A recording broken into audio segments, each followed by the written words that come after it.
Hello students, मैं अजीज़ भोरा आप सभी का अपना वाला यूट्यूब चैनल में स्वागत करता हूं। इस वीडियो से और यूट्यूब से मेरी जो भी अर्निंग होगी या जो अर्निंग हो रही है उसका 10% गरीब बच्चों को फ्री एजुकेशन प्रोवाइड करने में किया जाएगा, तो सपोर्ट करते रहिए। तो आज हम 11th class physics chapter number 10 mechanical properties of fluids का एनसीईआरटी की टेक्स्ट बुक में गिवन एग्जाम्पल नंबर 10.3 सॉल्व करेंगे। इस एग्जाम्पल को मैं बहुत ही अच्छे से बहुत ही इजी वे में एक्सप्लेन करने वाला हूं, इसलिए इस वीडियो को पूरा देखिएगा।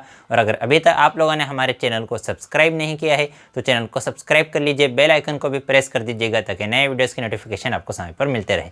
तो क्या है आज का हमारा टॉपिक? आज का हमारा टॉपिक है एनसीईआरटी की टेक्स्ट बुक में गिवन एग्जाम्पल नंबर 10.3। क्या है उसका statement? The density of the atmosphere at sea level is 1.29 kilogram per metre cube. कि सपोज करो ये क्या है हमारा सी लेवल, ठीक है, उसकी ये क्या है सी वाटर है, ये सी लेवल है, इसके ऊपर क्या है एटमॉस्फेयर है। सपोज करो ये इतनी कितनी हाइट तक, एच हाइट तक क्या है एटमॉस्फेयर है। तो ये जो पॉइंट है इस पॉइंट को हम कंसिडर कर देते हैं, इसको नाम दे देते हैं 2। ये जो पॉइंट है इसको नाम दे देते हैं 1। तो हमें गिवन है कि ये जो पॉइंट 2 है, इस पॉइंट 2 पर ये जो एटमॉस्फेयर है, इस पॉइंट टू मतलब सरफेस ऑफ सी, कि ये जो सी का ये जो सरफेस है, इस सरफेस पर एटमॉस्फेयर की डेंसिटी हमें गिवन है, मतलब रो की वैल्यू गिवन है। कितनी गिवन है? 1.29 किलोग्राम पर मीटर क्यूब। तो हमसे क्या पूछा है? हमसे पूछा है और क्या गिवन है? Assume that it does not change with altitude, कि अगर हम हाइट इंक्रीज करेंगे, अगर हम ऊपर हाइट पर भी जाते हैं तो भी इस एटमॉस्फेयर की डेंसिटी चेंज नहीं होगी। ये हमें अज्यूम करने के लिए कहा है। तो हमसे क्या पूछा है? Then how high would the atmosphere extend. तो हमें ये बताना है कि इस एटमॉस्फेयर की हाइट कितनी है। क्या बताना है हमें? कि इस एटमॉस्फेयर की हाइट कितनी है। तो ठीक है, हम कर लेते हैं सॉल्व। हमें डेंसिटी गिवन है, हमें इस पॉइंट, हमें पता है pressure at P2 is equal to P1 plus rho g h होता है। कि H डेप्थ में, H गहराई में कोई अगर पॉइंट है उसको हमने नाम दे दिया पॉइंट 2। यहाँ पर H हाइट पर कोई पॉइंट है उसको नाम क्या दे दिया 1। तो यहाँ पर जो प्रेशर होगा हम उसको किससे रिप्रेजेंट करेंगे? P1। इस पॉइंट पर जो प्रेशर रहेगा उसे हम किससे रिप्रेजेंट करेंगे? P2। तो जो P2 है वो किसके इक्वल होता है? P1 plus rho g H. अब देखो P2 जो है वो किसके इक्वल रहेगा? PA के इक्वल रहेगा, एटमॉस्फेरिक प्रेशर के इक्वल। क्योंकि यहाँ पर जो सी लेवल है, सी लेवल पर प्रेशर कौन अप्लाई कर रहा है?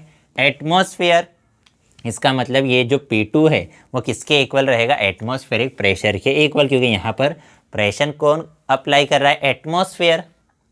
अब P1 पर प्रेशर कौन अप्लाई करेगा? P1 के ऊपर, मतलब एटमॉस्फेयर के ऊपर कोई चीज़ है क्या? कोई मीडियम है क्या? कोई लिक्विड है क्या? कोई फ्लूइड है क्या? कोई गैस है क्या? एटमॉस्फेयर के ऊपर, हमारे अर्थ के एटमॉस्फेयर के ऊपर तो क्या है? वैक्यूम है, कुछ भी नहीं है। तो इस एटमॉस्फेयर के ऊपर कुछ भी नहीं है, तो जब कुछ है ही नहीं तो प्रेशर कौन अप्लाई करेगा? तो यहाँ पर कुछ भी प्रेशर अप्लाई नहीं होगा, मतलब यहाँ पर ये जो P1 है इसकी वैल्यू कितनी रहेगी? 0। तो P1 की वैल्यू कितनी रहेगी? 0। तो इस P1 और P2 की वैल्यू हम इस इक्वेशन में पुट कर देते हैं। तो P2 की स्पेस पर हम क्या लिख देंगे? PA। तो PA इज इक्वल टू, ये P1 तो हो गया 0, इसको हटा देते हैं। तो क्या आ जाएगा हमारे पास? रो जी एच। ठीक है, अब हमें तो क्या निकालना है? हाइट निकालना है। तो रो और जी यहाँ पर मल्टीप्लाई में इक्वल टू के इधर आकर डिवाइड में आ जाएंगे। तो हमारे पास वैल्यू क्या आ जाएगी? PA upon rho g is equal to H, या इसी को हम क्या लिख सकते हैं? H is equal to PA upon rho g. ये वैल्यू आएगी क्या? A is equal to B लिखो या B is equal to A लिखो, इसको इधर लिख दो, इसको इधर लिखो, कोई फ़र्क नहीं पड़ेगा। तो हमारे पास हमें PA पता है। What is PA? PA is atmospheric pressure. तो एटमॉस्फेरिक प्रेशर कितना होता है? 1.01 इंटू 10⁵ पास्कल। डेंसिटी हमें गिवन है G। What is G? G is acceleration due to gravity. वो कितना होता है? वो होता है 9.8 मीटर पर सेकंड स्क्वायर। तो पी ए जी एंड रो इन तीनों की वैल्यू हम यहाँ पर पुट कर देंगे तो हमारे पास हाइट आ जाएगी। तो height h is equal to कितना आ जाएगा, पी ए की स्पेस पर हम लिखेंगे 1.01 इंटू 10⁵। रो की वैल्यू कितनी गिवन है हमें 1.29, तो रो की स्पेस पर लिखेंगे 1.29 इंटू जी की वैल्यू कितनी है 9.8। अब 1.01 इंटू 100 इंटू 1000 ऐसा लिख सकते हैं क्या? देखो ये कितना है 10⁵। 10⁵ मतलब 1 के बाद कितने ज़ीरो 5 ज़ीरो, तो इस 1 के साथ मैंने 2 ज़ीरो लिख दिए और इस 1 के साथ 3 ज़ीरो लिख दिए, तो 3 एंड 2 कितने हो गए 5 ज़ीरो। तो 10⁵ को ही हम क्या लिख सकते हैं 100 इंटू 1000। और अपोन में क्या है, अपोन में है 1.29 इंटू 9.8। तो 9.8 में अगर हम 1.29 से मल्टीप्लाई करेंगे तो हमारे पास आ जाएगा 12.642। क्लियर है? अब 1.01 से अगर 100 से मल्टीप्लाई करेंगे तो ये 0.2 डिजिट्स राइट में शिफ्ट हो जाएगा। तो हमारे पास क्या आ जाएगा 101 इंटू 1000 अपॉन 12.642।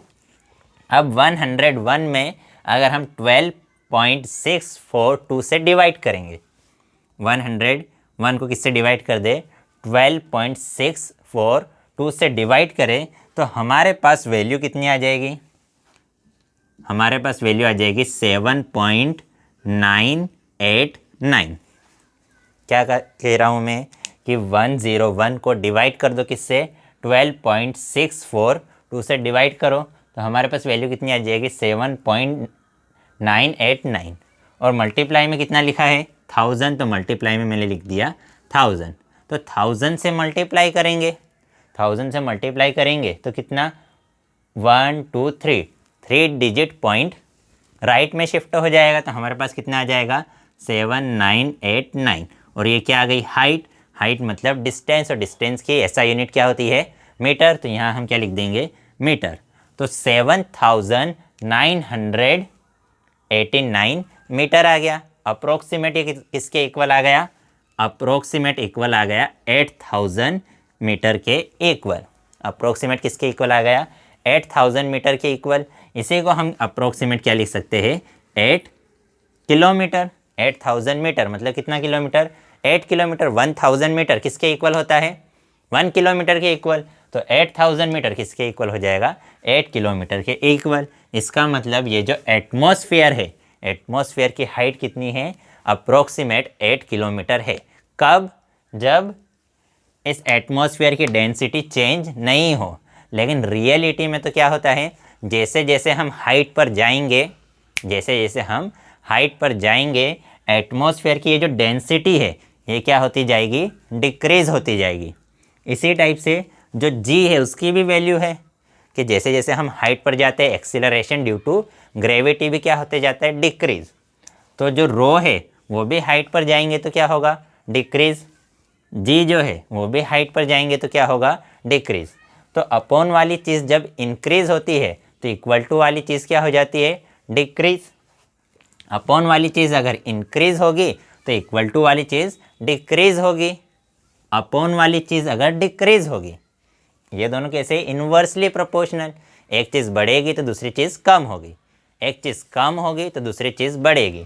तो अगर डेंसिटी डिक्रीज़ होगी तो हाइट इंक्रीज़ होगी, जी अगर डिक्रीज़ होगा तो हाइट इंक्रीज़ होगी। तो हमें पता है जैसे जैसे हम ऊपर जाएंगे तो डेंसिटी भी डिक्रीज़ होगी और एक्सीलरेशन ड्यू टू ग्रेविटी भी डिक्रीज़ होगा। इसलिए रियलिटी में एच की जो वैल्यू है वो 8 किलोमीटर से कहीं ज़्यादा अप्रोक्सीमेट 100 किलोमीटर तक होती है।